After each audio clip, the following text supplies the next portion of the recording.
we have made part of our lives. Part, when we write an essay.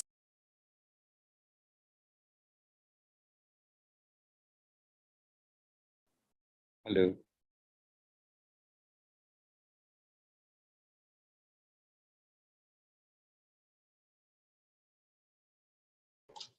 I think due to some technical issues, ma'am voice is not coming.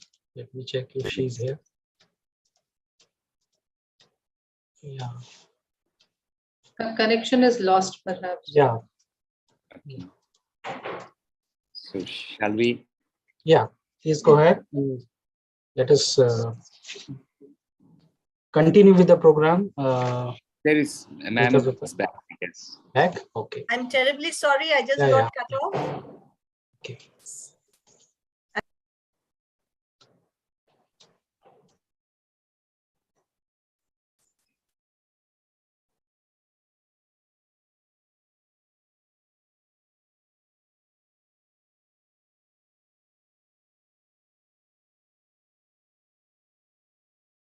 Ma'am, shall we wait or? There she is back. I don't know why it's happening. I'm not doing anything to it. But I would again like to welcome you all. And I would like to express my gratitude to our Vice Chancellor, who has always been very supportive for whatever we undertake. And it takes him barely any time at all to say, just go ahead. And you don't even have to wait for me to give my formal approval, because it's always good to have things happening in the university. So that is the kind of incredible support that I've always received, for which I'm really very grateful. And I'm also grateful to our Pro-Vice Chancellor, Professor Sumitra Kukreti, who is also a professor of English. And so she is really involved in this webinar as well, because it has so much to do with language and literature. I am grateful to Professor Ranjan Abaniji, who is the expert who will be taking us through a lot of Pushkin's writings. And I look forward to listening to you, ma'am. And of course, I am very grateful to our friends in the Russian embassy. These kind of webinars only serve to deepen our ties, the Indo-Russian ties that we've enjoyed for such a long time. So what better way to connect than through literature and art and culture? So thank you very much for being with us today. And Shivaji Bhaskar, who teaches Russian here in the Indira Gandhi Open University, he has been very active in organizing this, talking to people, coordinating. So thank you, Shivaji. And my pleasure, ma'am. Thank you all for being with us today. And over back to Jadwan. Thank you, ma'am. Taking the cue from ma'am's intervention, I would say that there are many facets of Alexander Pushkin that we will perhaps explore, re-explore, and discover during today's session. Just a small quotation from Pushkin to go to the next phase of the program. He says, "A deception that elevates us is dearer than a host of lowly truths." I wonder at times whether he was a diplomat or a writer. With this, I would introduce you Dr. Shivaji Bhaskar, who is a senior assistant professor of School of Foreign Languages, IGNOU.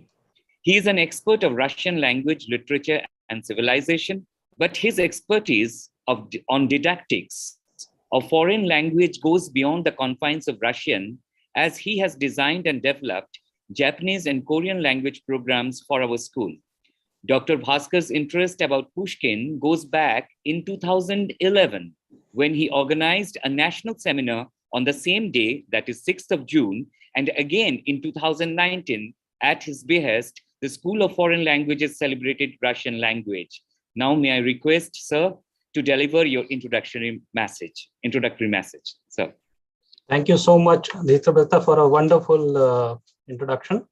Thank you, Professor Malti, for encouraging us to, coming up with this theme on Alexander Pushkin and celebrating on the day, actually on 6th of June, when he was born in 1799 in Moscow, Russia.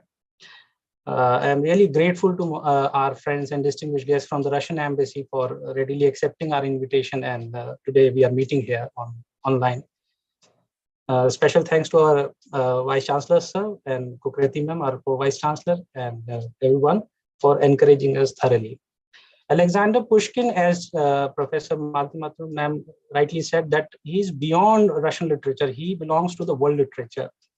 As from his childhood itself, he started creating masterpieces, and he's also credited with writing masterpieces like Yevgeny Onegin, Queen of Spades, and Ruslani Ludmila.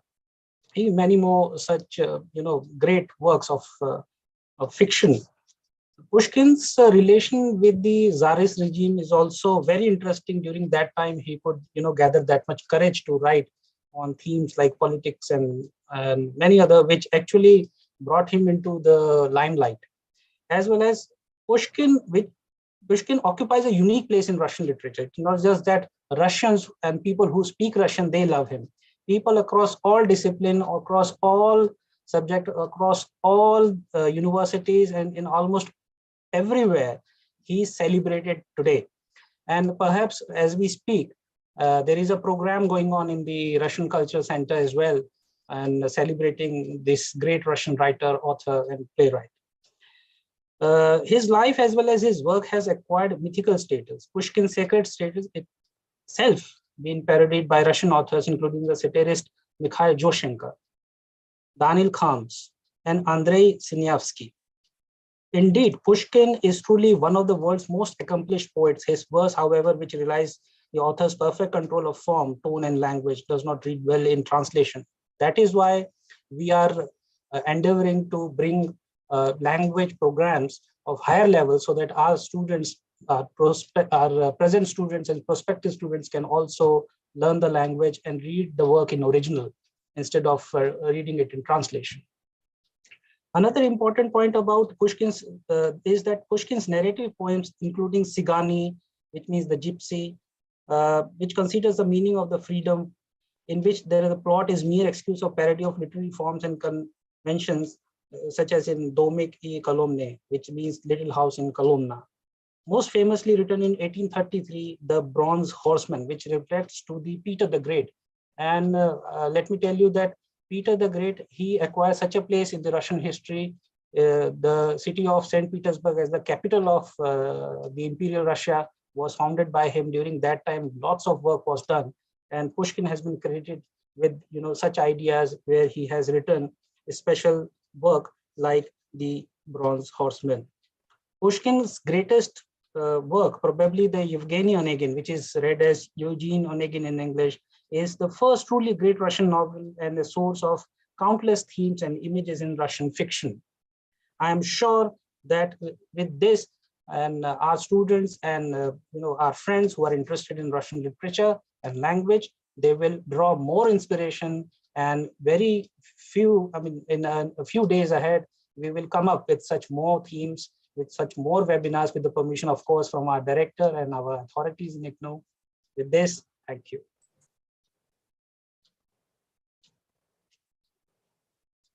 Thank you, sir. Yet, it was very brief, but yet, like, kind of set the tone of the webinar today. In fact, Russia and India share a unique bond. In Astrakhan, a city by the Caspian Sea, there lived a community of 300 Indians who formed a visible minority in what was then a town of 10,000 inhabitants. It was back in the 18th century. According to some experts, the sight of a Marwari or a Khatri probably prompted Alexander Pushkin to describe the mixture of clothes, languages, faces, and ethnicities that he saw in Astrakhan. The Indian traders brought with them the copies of the Srimad Bhagavad Gita. Russian HR Yemlian Kornev, forgive me if the pronunciation is not correct, Yemlian Kornev depicted the prayers rituals of the Vaishnav Khatris in Astrakhan. Nikolai Novikov, again my due apologies if the pronunciation is not correct, Nikolai Novikov, a writer, publisher, and philanthropist who was the face of Russia's Enlightenment, had the patronage of the Queen of Russia, Catherine the Great, and the support of Russian Orthodox Church to publish the first Russian translation of the Gita.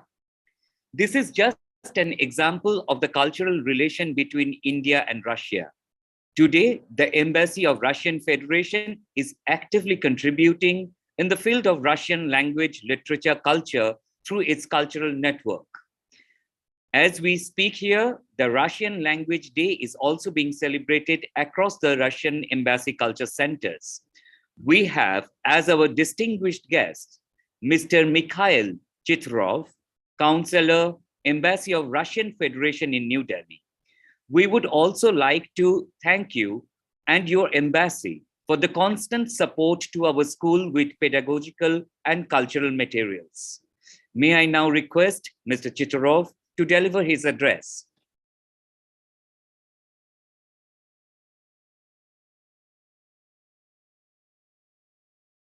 Everything is okay? Can you hear me? So esteemed Vice Chancellor, Professor Nageshwar Rao, dear friends, ladies and gentlemen. Frankly speaking, it's really my great pleasure to welcome the webinar Remembering Alexander Pushkin, held by the Distinguished School of Foreign Languages of the Indira Gandhi National Open University, one of the most prestigious institutions of India. I'm also honored to congratulate all of you who has linked the destiny and career with the Russian language on the remarkable event introduced 12 years ago by the United Nations organization, the Russian Language Day. You know that the Russian language is also one of the working languages in the United Nations.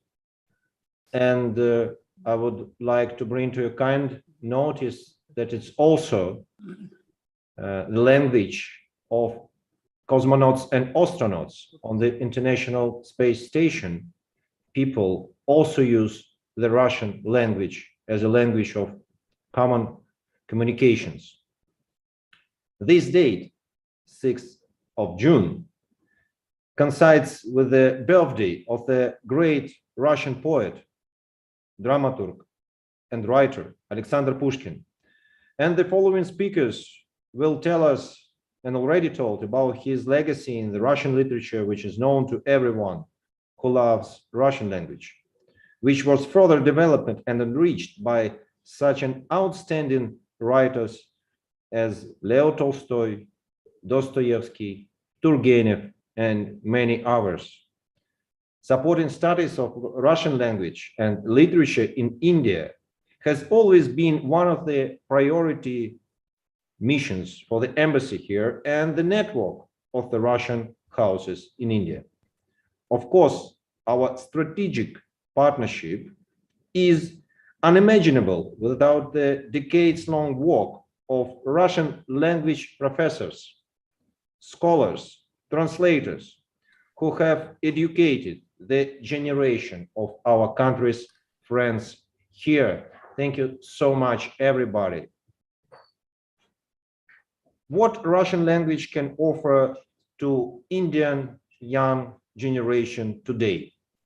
It opens access to thousands of training programs in the Russian Federation, in different Russian universities, and famous across Indian people for more than 50 years. In such fields like medicine, engineering, agriculture, for good price and best quality, according to multiple reviews. The graduates can enjoy the privileges looking for employment in the Russian Federation and India at growing major joint ventures, including such symbols of our friendship as Kudankulam and Brahmos projects. They become successful professionals, both countries' corporate leaders. Moreover, our language is in much demand in global and regional diplomacy. And Russian language is a major language for scientific research and publication. Its proficiency is required for all the teams at the International Space Station, I already said. The galaxy of brilliant Russian scholars and academicians who used to conduct their scientific research in various fields, from astronomy and chemistry to philosophy and literature, expressed their immortal ideas and discoveries in Russian language. This process will never stop. So studying Russian in India is a reliable investment into the future. Apart from that, learning Russian will provide you the knowledge of one of the most beautiful languages in the world, containing matchless words for human feelings. This is the language to discover the unique world of the Russian literature, of course, one of the vibrant and exciting prose and poetic traditions of the world. We are really pleased to know that the local students become aware of these benefits since their interest in studying Russia and learning Russian is growing. It's taught in more than 50 Indian educational institutions, strengthening exchanges with their Russian counterparts. And we are successfully introducing here new licensed language textbooks for the Russian studies adapted for the Indian market. We are deeply interested in exploring Indian book market, which also means winning hearts and minds of Indian readers. And we are absolutely and very sincerely grateful for the opportunity to be a focal theme country in 2020 in Kolkata on one of the most prestigious international book fair. And personally, while visiting this international great event, I have noticed absolutely great and strong interest among Indian auditorium in Russian literature as well-known classic and also in modern writers. And given the continued interest among Indian people in Russian language and culture, there is a considerable potential in developing these studies that cannot be unfolded without large-scale state support. To provide efficient promotion and support for the Russian language internationally, Russian abroad concept has been adopted by our government, while the federal target program Russian language is being implemented.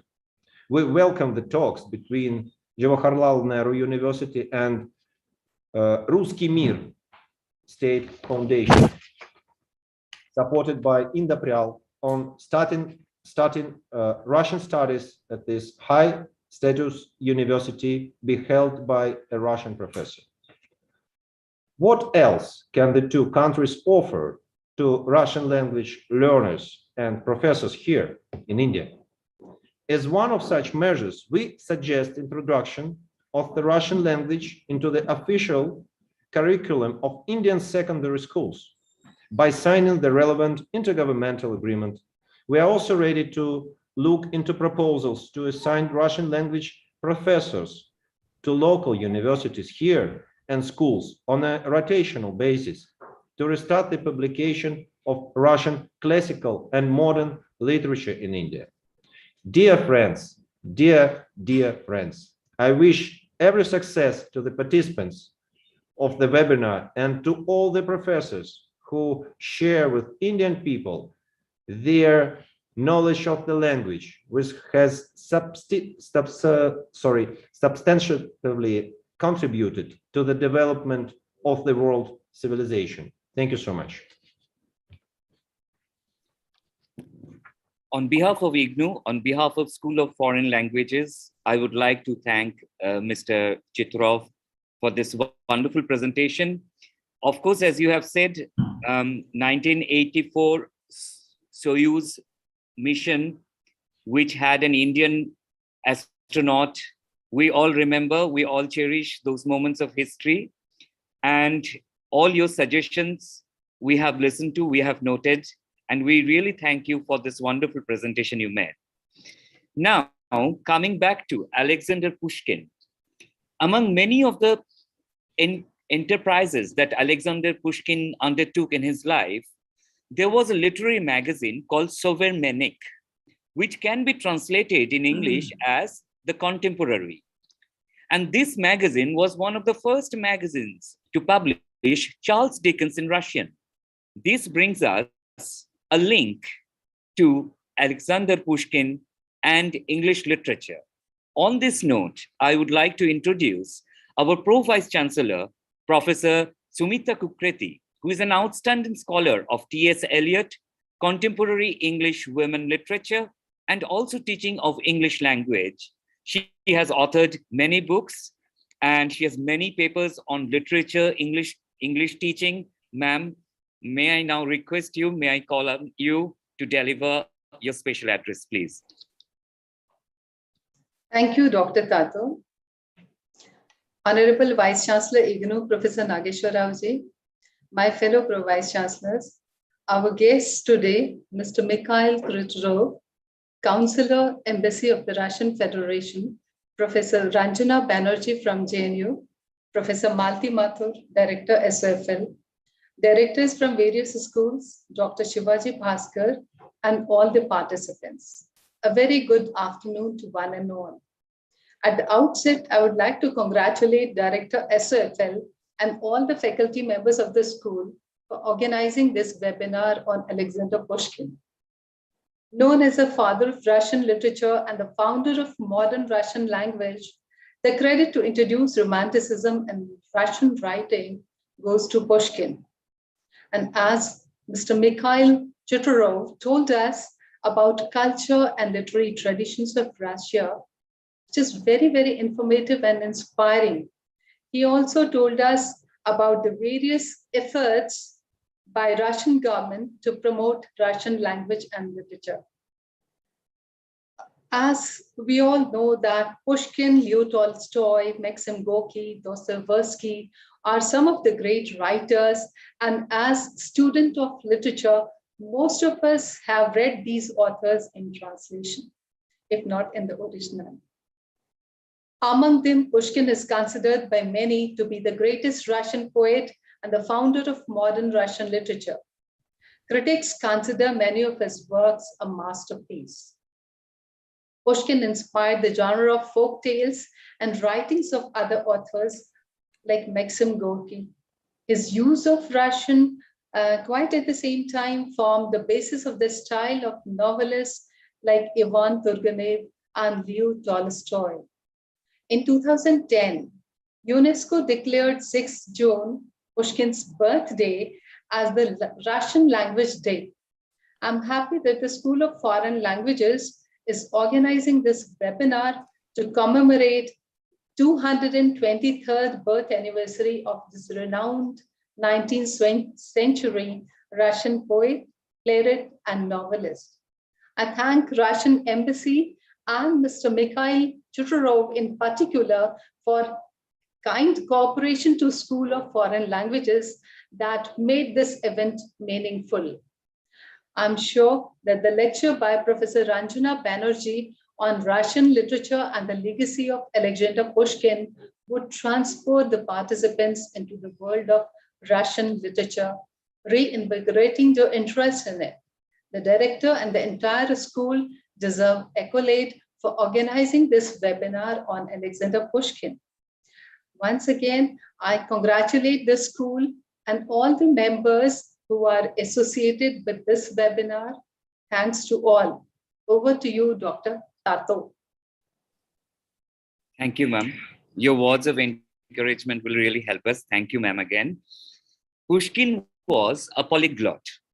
He had known at least 14 languages, of which French, German, Spanish, and Arabic are taught at the School of Foreign Languages in IGNOU. I am talking about this because I represent the French discipline of the school, and we have also 2 French connections of Pushkin.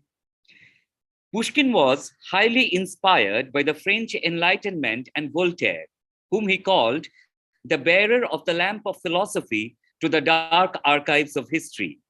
The second French connection was at his death.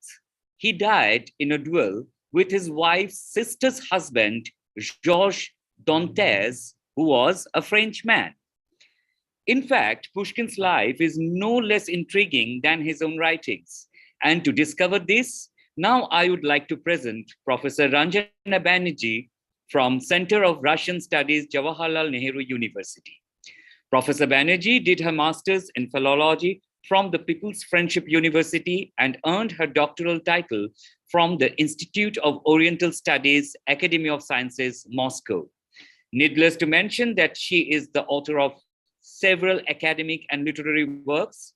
Recently, she has also translated Indian literature into Russian, of which is called Tarashankar Bandopadaya's Arogya Niketan, and it was published by the Indian Academy of Letters, which is known as Sahitya Academy in 2019. Now, Professor Banerjee, may I request you to start your speech on Russian literature and the legacy of Alexander Pushkin. Thank you. Could you allow me to share the screen, please? I want to share the screen. Can I do that? Oh, yeah.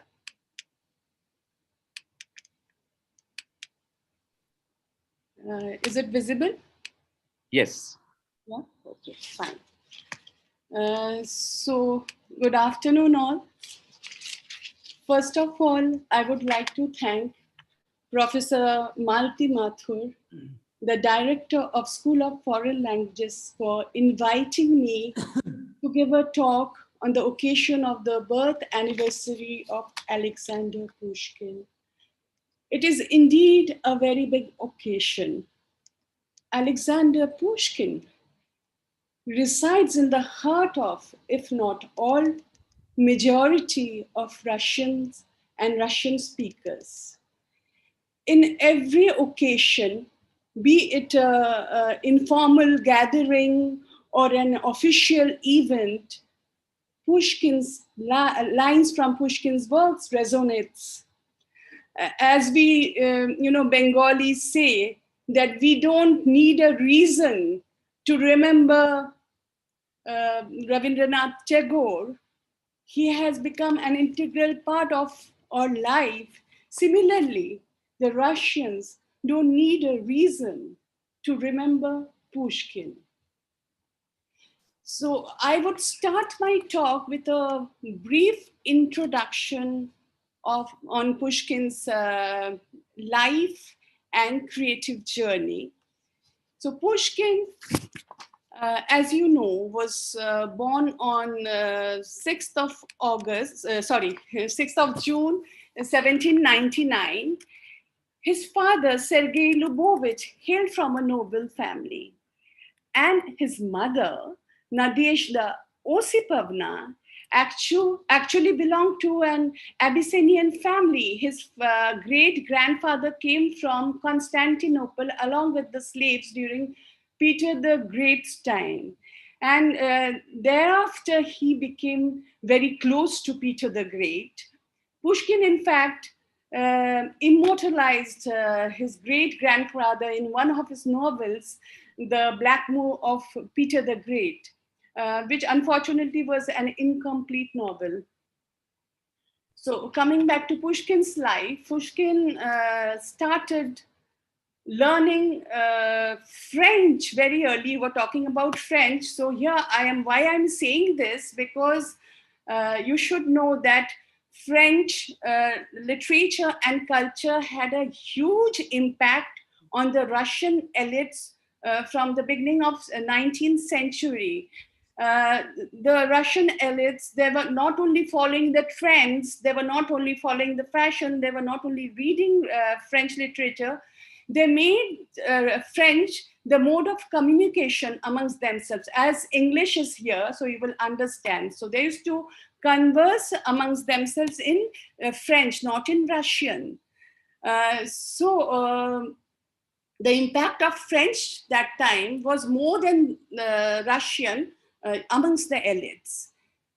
Pushkin, along with French, actually had a huge interest in Russian literature and culture too. Why so? It was because of three reasons.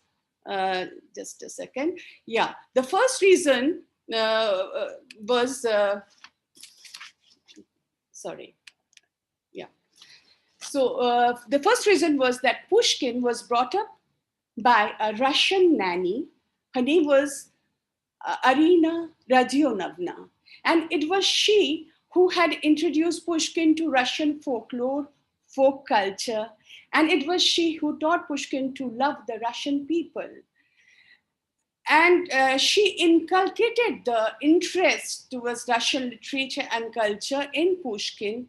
And that is how Pushkin started reading Russian folk tales and other literature too. Pushkin was very fond of his nanny, and he penned a few poems, dedicated to Nanny. And I would like to read one of them. The poem is called "To My Nanny." It goes like this: "Dear doting sweetheart of my childhood, companion of my austere fate, in the lone house deep in the wild wood, how patiently for me you wait. Um, along, Alone beside your window sitting, you wait for me and blame the clock, while in your wrinkled hands, your knitting fitfully falters to a stop. Beyond the crumbling gates, the pine trees shadow the road you was so well. Nameless forebodings, dark anxieties oppress your heart. You cannot tell what visions haunt you. Now you seem to see. Here, I think one could feel how fondly Pushkin remembers his nanny, who took care of him like her own child, who used to be that much anxious when Pushkin was away from home, as any mother would have been. So, coming back to Pushkin's interest in Russian language and literature, in spite of being from the elite class, the second reason was the literary environment he grew up in. Pushkin's uncle, Vasily Pushkin, was a well-known poet. And that was the reason various eminent writers and critics regularly visited Pushkin house, and there were regular discussions on literature about the latest works. Pushkin, with great interest, used to listen to their conversation. That was the second reason. And the third reason was his access to the rich collection of books, which was there in their home library. So that is how he got acquainted to not only Russian literature, but French and European literature. And that is how Pushkin, from there, Pushkin started taking huge interest in literary activities. He started writing at a very tender age, when he was 8 years old. The first poem he penned was in French. So in 1811, Pushkin joined the Lyceum. What is Lyceum? Lyceum is the specialized school for the children of the nobles, and it was situated in the Guards village. There, along with his studies, Pushkin continued writing, and in fact, his literary career started there. His first poem was published when he was still a student in 1814. The poem was "To My Friend, a Poet." It was published in the journal Vesnik Evropy. And many eminent writers actually took note of Pushkin. There appreciated his work, and he was noticed. After completing his studies, Pushkin worked for a very brief period. And thereafter, he devoted his life to literature. He started his literary journey as a romantic poet. One of the major themes of his romantic poems is love. Pushkin was known to be a great admirer of female beauty, and he had penned beautiful poems dedicated to his lady love. So one of the most popular poems, which I think each and every student who is acquainted to Russian language knows actually this poem. I would like to just read it out. The poem goes like this. It is here.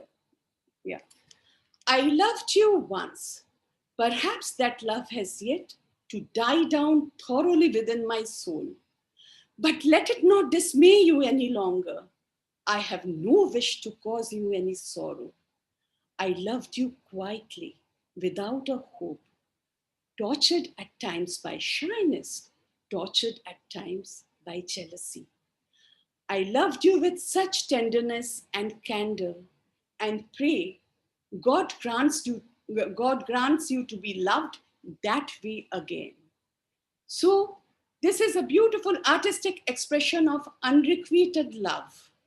True love is built on sacrifice, on concern for the loved ones.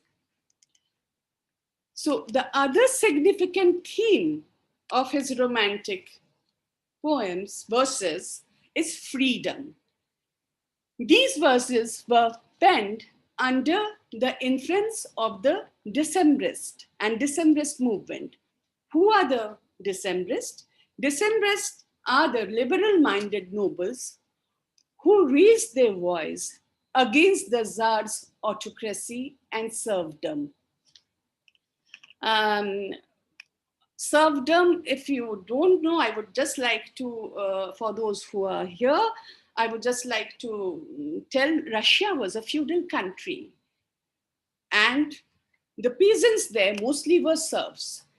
Serfdom was an institutional system which legally tied a peasant to a landlord in variety of ways. And he did not have the right to leave that landlord without permissions. So they were like bonded laborers. So here, that is why the liberal, they wanted to bring reform in the system. And that is why, for the well-being of the mass, that is why they were having various uprisings against the Tsar, against serfdom, against his autocracy. Pushkin became close to some of these Decembrists, and he wholeheartedly supported them. And why they were called Decembrists? They were called Decembrists because they had an uprising in December 1825. It was suppressed, but from that time they were called Decembrists. Many of them went to exile, many died, but Pushkin was with them. And that time he penned few very such freedom, how do you say, poems against serfdom and autocracy, like Liberty to Chadayev and the Village, and many other poems, which were used by the Decembrists, distributed. And these poems became a motivational force for the movement. So Pushkin that time proved that pen is mightier than the sword. The Tsar and his regime were really scared that time, and they decided to send Pushkin in exile. So he was so that he could be kept away from the mass. So Pushkin was that time sent to the southern part and thereafter to Mikhailovsky, which was away from Petersburg. But his talent could not be suppressed. So here is one of the freedom-loving poems of Pushkin. It is an excerpt from the poem Chadayev, where he writes, "While freedom's flame within us lives, while we by honor's voice are guided, to Russia, comrade, let us give our spirits whole and undivided. Dear friend, have faith. The wakeful skies." Sorry, here it is not okay showing. So, dear friend, have faith. The wakeful skies presage a dawn of wonder. Russia shall from her age-old sleep arise. So he actually somewhere talks about freedom. He hopes that freedom, they will get freedom. Russian people will soon gain their freedom. So these were the poems which motivated the people and the Decembrists. Light is not coming. Well, his talent could not be suppressed. While in exile, Pushkin actually wrote his masterpieces. In fact, his period in exile is considered as the most fruitful period of his literary career. He started writing Evgeny Onegin, which is called Eugene Onegin, but we are so used to, pronouncing it as Evgeny Onegin, so I would like to stick to that. Evgeny Onegin, which was a masterpiece, he wrote that for 10 years. It is a novel in verse. The next one is The Prisoner of Caucasus, The Fountain of Bakhchisarai, and thereafter Boris Godunov. And all these poems has a social message. And all these he had penned during his exile time. After exile, Pushkin lived for a short period in Moscow and thereafter shifted to Petersburg. In his works from the later period, one could trace a gradual shift from romanticism to realism. And some of his works, prominent realist works, are The Tales of Belkin, The Captain's Daughter. Even I would say from the shift from romanticism to realism is very much evident in Evgeny Onegin. Where his personal life is concerned, in the familial front, the writer's life was equally turbulent. In 1829, Pushkin met the Russian beauty Natalia Goncharova, whom he married in 1831. Unfortunately, her beauty became the cause of his death. A young French emigre in Russian service, Dantes, fell in love with Natalia Goncharova. Pushkin, when he came to know about it, he enraged, challenged him to a duel. Dantes, that time, got scared and actually in a haste, he married Goncharova's sister to avoid the duel. But that romance continued and Pushkin again challenged him to a duel, which took place in January 27, 1837. Dantes was the first one to shoot, and Pushkin was mortally wounded and passed away in that duel. So as you see, Pushkin's life was not any less intriguing than his characters from the novels. Now I would like to talk about Pushkin's significant contribution to the literary world.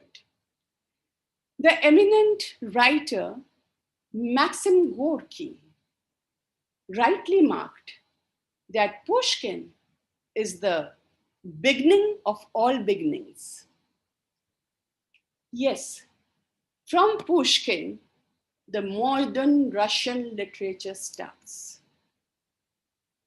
Actually, from Pushkin, the modern Russian language starts. He is the founder of modern Russian literature, modern Russian language. He is the founder of many literary genres. So, and language and literature somewhere has its impact on the culture also.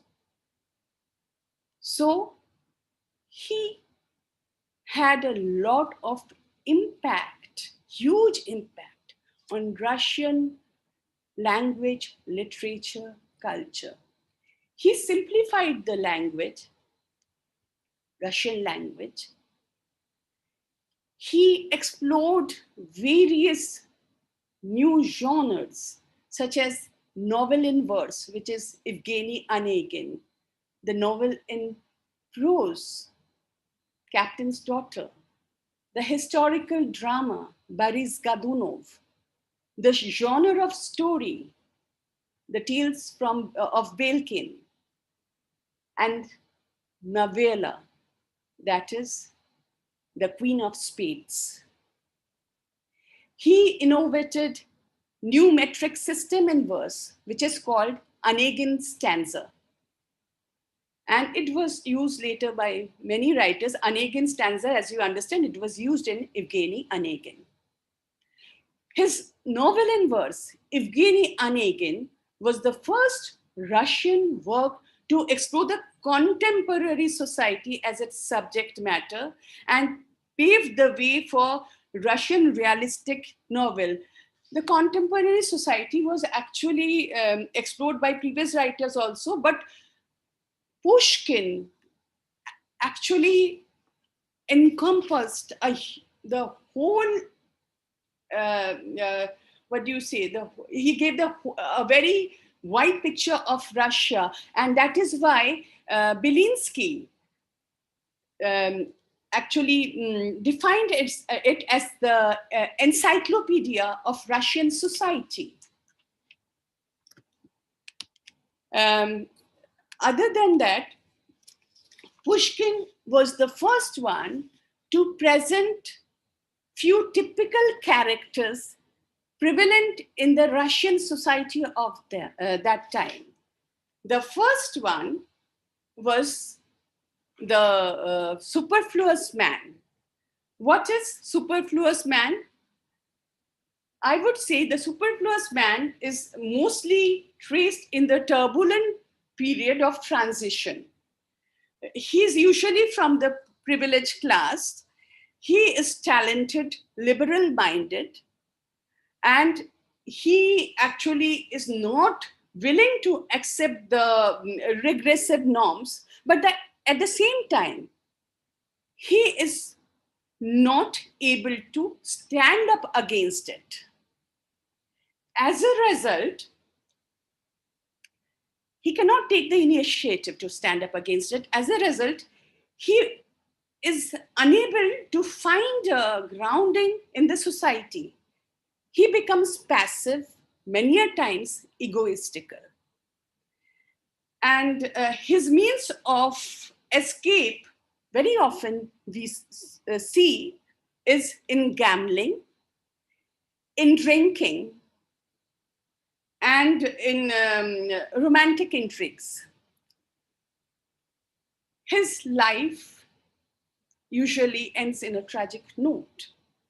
So this is the superfluous man, which Pushkin was the first to depict. And thereafter, many Russian writers have explored this superfluous man in their works. They are Mikhail Lermontov, Hero of a Time. It is Ivan Turgenev, The Diary of a Superfluous Man, and Rudin. In fact, the term superfluous man became popular after Ivan Turgenev published his work, The Diary of a Superfluous Man. It was Rudin, it was Alexander Herzen who is to be blamed, Ivan Goncharov, Oblomov. These are the most popular ones. There are many more. Other than the superfluous man, the other typical character which Pushkin depicted for the first time is the character of a little man. Little man, the character of a little man, the emergence of this character is somewhere associated with the, I would say the Russian career ladder system, which was there.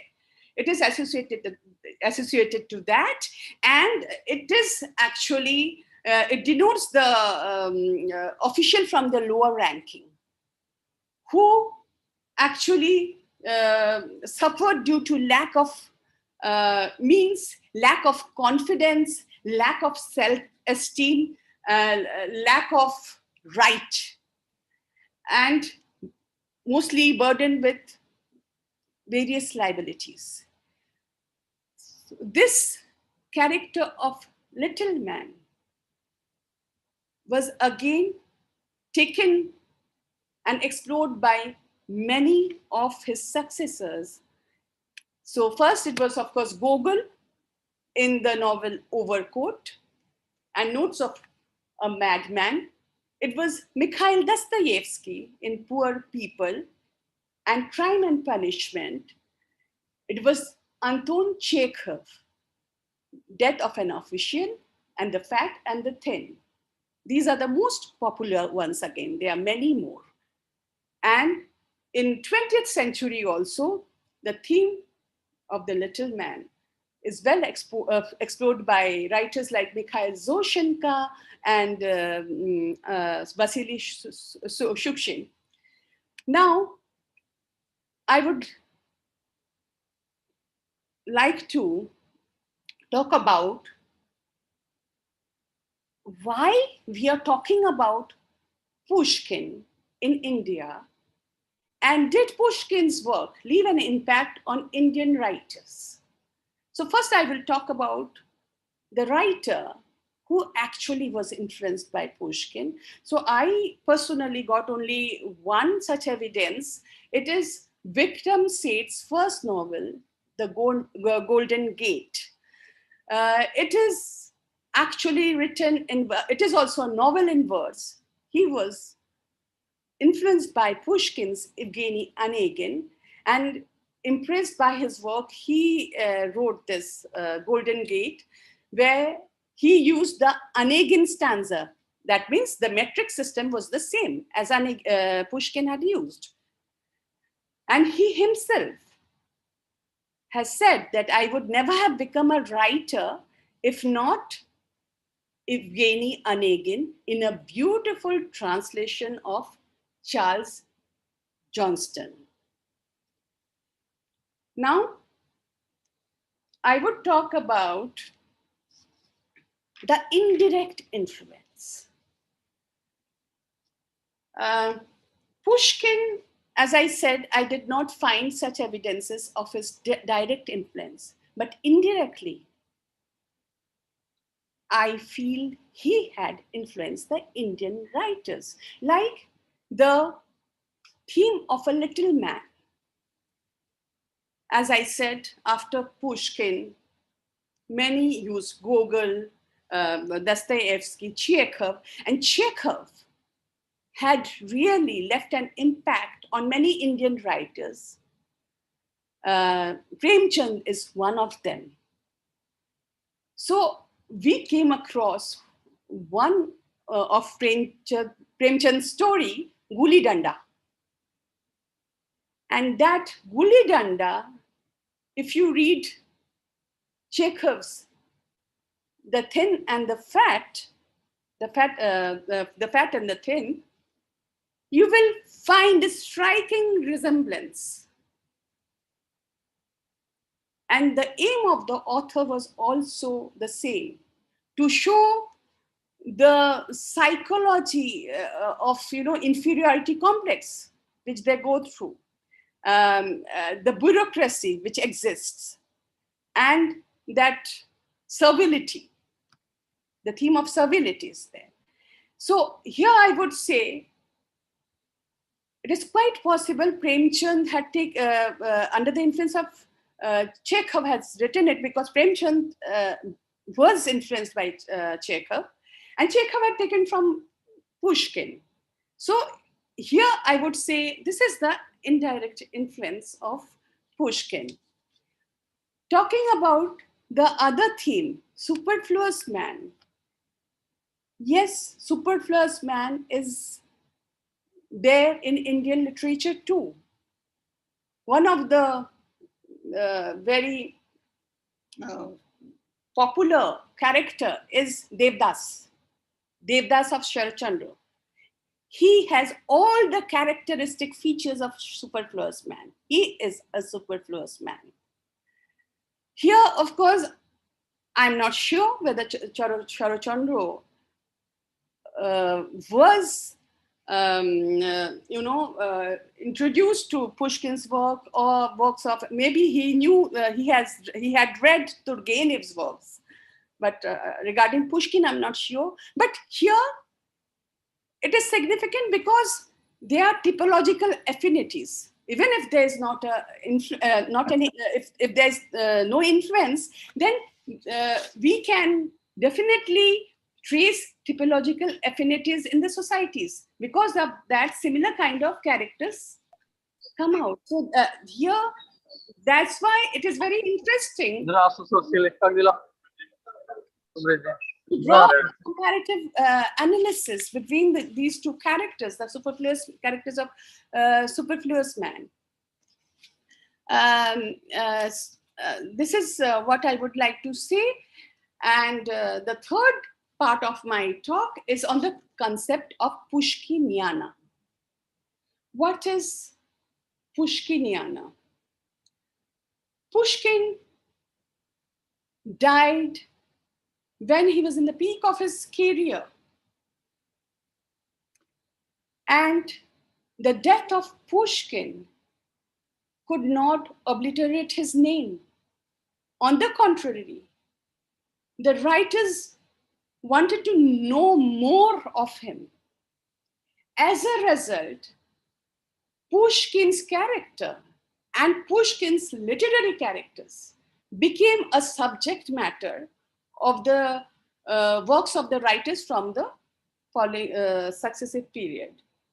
So one of the critics said that rare are the creators of words who at least once did not mention Pushkin in their works. And this progression gives birth to the concept of Pushkiniana. That is the prevalence of Pushkin and Pushkinian themes in the works of Russian writers through the ages. The first work which came up is Mikhail Lermontov's On the Death of a Poet, which was, of course, spent right after Pushkin's death. And he writes as a contemporary.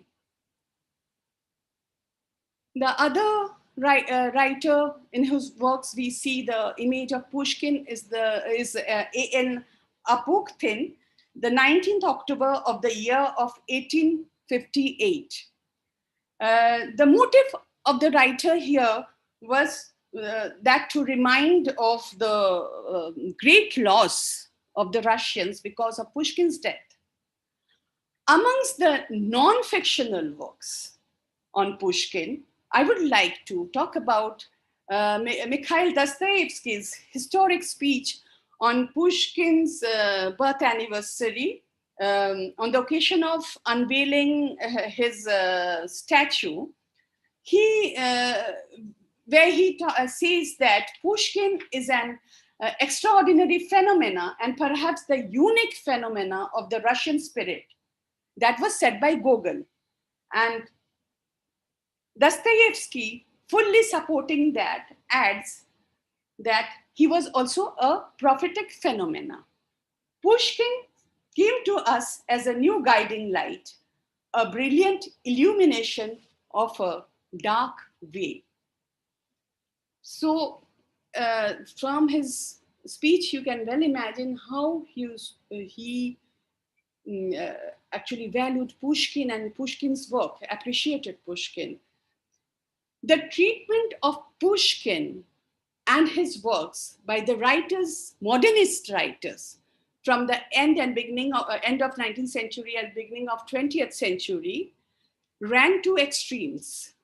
If one section of the modernist writers, I'm talking about the futurists, they officially proclaimed that Pushkin should be offloaded from the ship of contemporaneity, the other section of modernist writers continued to treasure his works. Amongst them, Akhmatova was the ardent, I would say, follower of Pushkin. She considered Pushkin as the symbol of Russia, and she had done a lot of research on Pushkin's work. She wrote essays on Pushkin. She had, we can see image of Pushkin in her works, and she, in her early works, we could also see an imprint of Pushkin. So somewhere in her early work, she imitated Pushkin. So she worshipped Pushkin. There was another poetess from the beginning of 20th century, Marina Tsvetaeva. She was also a very ardent, I would say, fan of Pushkin, I would say. She also worked, had done a lot of research and wrote fictional and non-fictional works on Pushkin, but her treatment was absolutely different. If Akhmatova kept Pushkin on a pedestal, Marina Tsvetaeva, she actually addressed to Pushkin as a like-minded person, as a friend. Thereafter, Pushkin's image we also come across during the Soviet period. So that Pushkiniana was still there during the Soviet period. Especially, I would like to talk about Bulgakov's Master I Margherita, where the image of Pushkin comes in different forms. In the end of 20th century, during the postmodernist era, the treatment of Pushkin was absolutely different, I would say. It could be called as the domestication of Pushkin's image. What I mean to say is that it was no more romanticized, it was no more worshipped. It had a characteristic of a common man, and many a times it was portrayed with a sense of humor, with a tone of humor. So we see that Pushkin, his work, and he as a person has always been a subject matter of Russian literature, though the treatment was it varied from age to age, different trend to trend, but still he was there. Nobody could ignore. So in conclusion, I would like to say that Pushkin is indeed the cultural symbol of Russia. He was a Russian phenomenon. The illustrious legacy of his has been alive in the form of borrowing, adaptation, reinterpretation, intertextuality, and even parody by the writers from the successive generations, which proves that his significance in promotion of Russian culture is impossible to ignore. He epitomizes the cultural heritage of Russia. Thank you. If you have any questions, you may ask, because I was, asked to finish within 30 minutes. I don't know whether I have taken more time. I don't know whether I have gone beyond that time. But if you have any questions, you may ask.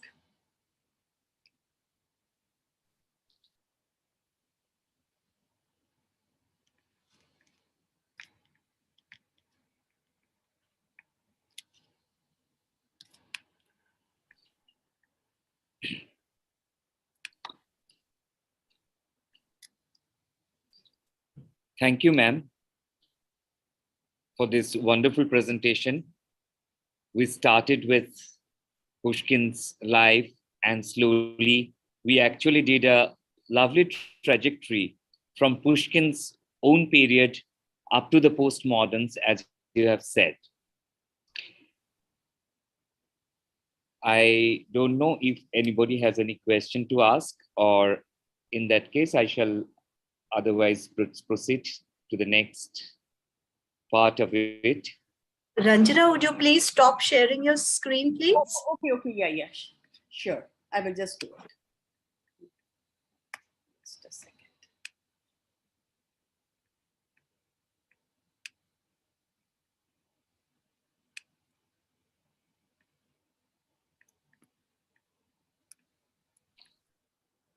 And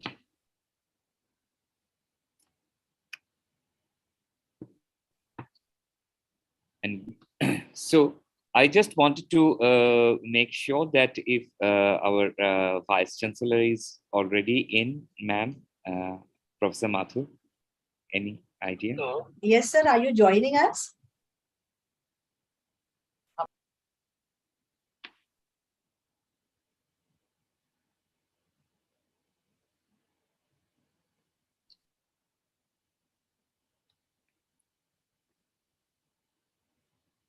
Ma'am, shall I continue?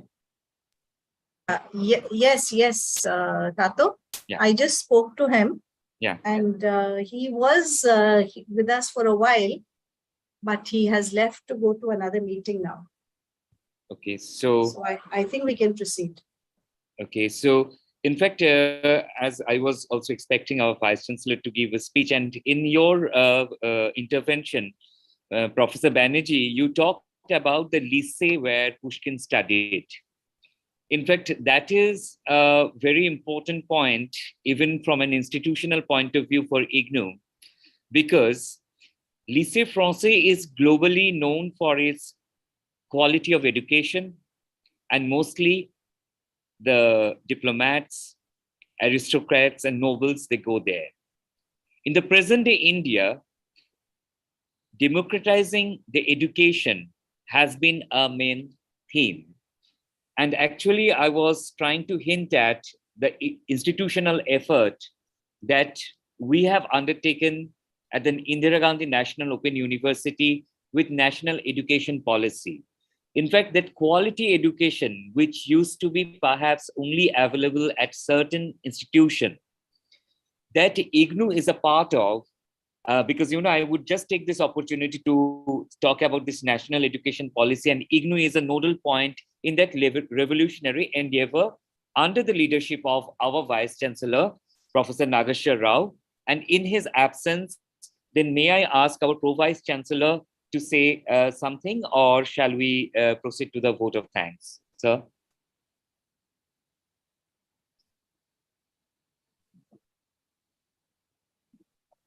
I think we could proceed to the vote of thanks. Okay.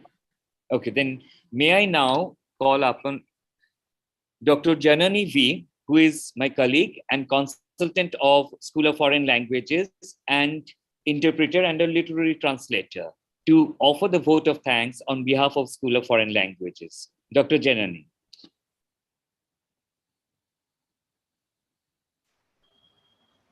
Thank you, Tato-san, as we fondly call him in our group. Tato-san, thank you. And it is a very sad part of any event that we have to render a vote of thanks. And this means it's the end of the event. However, any event comes to an end. And I would like to extend my gratitude at this point of the event because it's a must from our side.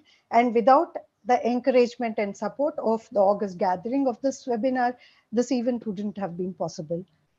First of all, we extend our gratitude to our Honorable Vice Chancellor, Professor Shri Nageshwar Raoji, IGNO, for encouraging us and extending his support to us for organizing such an event. His words of encouragement and support, as always, made us take us another SOFL event with confidence. Within a week was planned. Огромное спасибо вам, Mikhail Mikhailovich. Мы очень благодарны вам за то, что вы приняли наше приглашение. Thank you, our esteemed guest, Consular Embassy of the Russian Federation, New Delhi, for accepting our invitation. Your presence and your words will definitely incite not only us as teachers of Russian language, but our students as well. And I'm sure would also get to the ears of our prospective students all over India to learn Russian, and also as it has much prospects and job opportunities as well. Leave alone job opportunities, the rich culture which Russian represents with its literature, its tradition, its culture is immense, which all of us should learn to take our life as such ahead. Our special thanks to our Pro Vice Chancellor, Professor Srimati Sumitra Kukureti, ma'am, for the special address. Thank you, ma'am. Your encouragement and support, as always, boosted us to go ahead with our idea of holding a webinar today on the Russian Language Day, the 223rd birth anniversary of Pushkin. Also, we would like to thank our other Pro Vice Chancellors, all directors of our School of Studies, directors RSD, ENPC, and Director of Center for Online Education. Огромное спасибо вам, Professor Srimati Ranjan Abaniji. Special thanks for accepting our invitation for delivering today's talk for our webinar theme, Remembering Alexander Pushkin. Your talk on Russian literature and the legacy of Alexander Pushkin has thrown light on the author and his accomplishments in his short lifespan, and also given us more food for thought about a foreign language and its people and literature. You have taken us on a travel trip from the 19th century to the present 21st century, and how even today it is so relevant in our society Pushkin is, and his work and his thoughts. And to go ahead, we have remembered him till the 21st century, celebrating his 223rd anniversary on this day, the June 6th, 2022. Knowledge as such is important. Knowledge of language, literature, culture of a foreign land definitely enriches our own culture. We see that in the case of Pushkin, who started learning through French and developed Russian as the standard literary language used today, which is the example, which is a proof, I can say, that we have to learn our own mother tongue as well as a foreign language to boost our confidence from within, and also to know about cultures around and take the culture of the foreign land in to our motherland and enrich our motherland and progress ahead. As now the Russian language is also in space, as we keep listening to so many endeavors by Russia. Going to the first acquaintance of my Russian also was with the space, with Rakesh Sharma going to the space. And also the poem of Pushkin, Ya vas lyubil, was also the first poem which I had learned in translation before knowing Russian. Professor Srimati Malati Mathur, Professor of English Literature and Director of School of Humanities and School of Foreign Languages. Our director needs a special round of applause for getting the team together and organizing this event. Not only her encouragement, but her tiring efforts, her support on many of her questions were answered very patiently and made this event happen so quickly. Thank you, ma'am.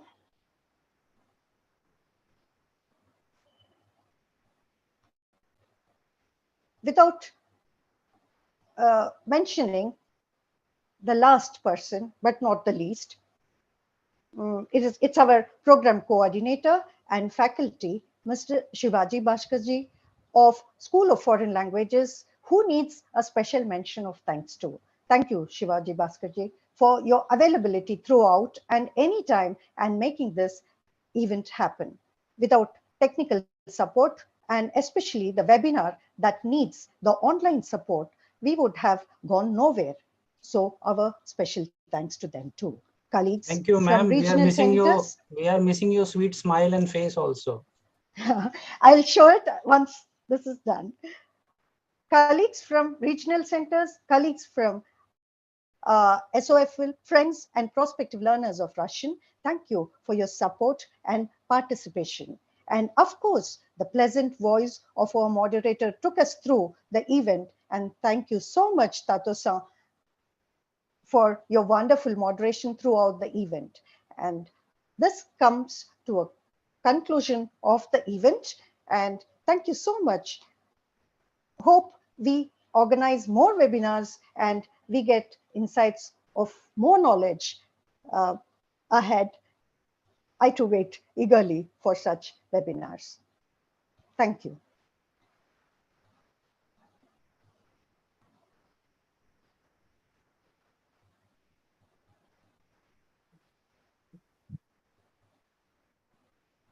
So thank you all very much. All the colleagues who joined us, all the colleagues who participated, our guests who made this webinar a success. Thank you all. Thank you.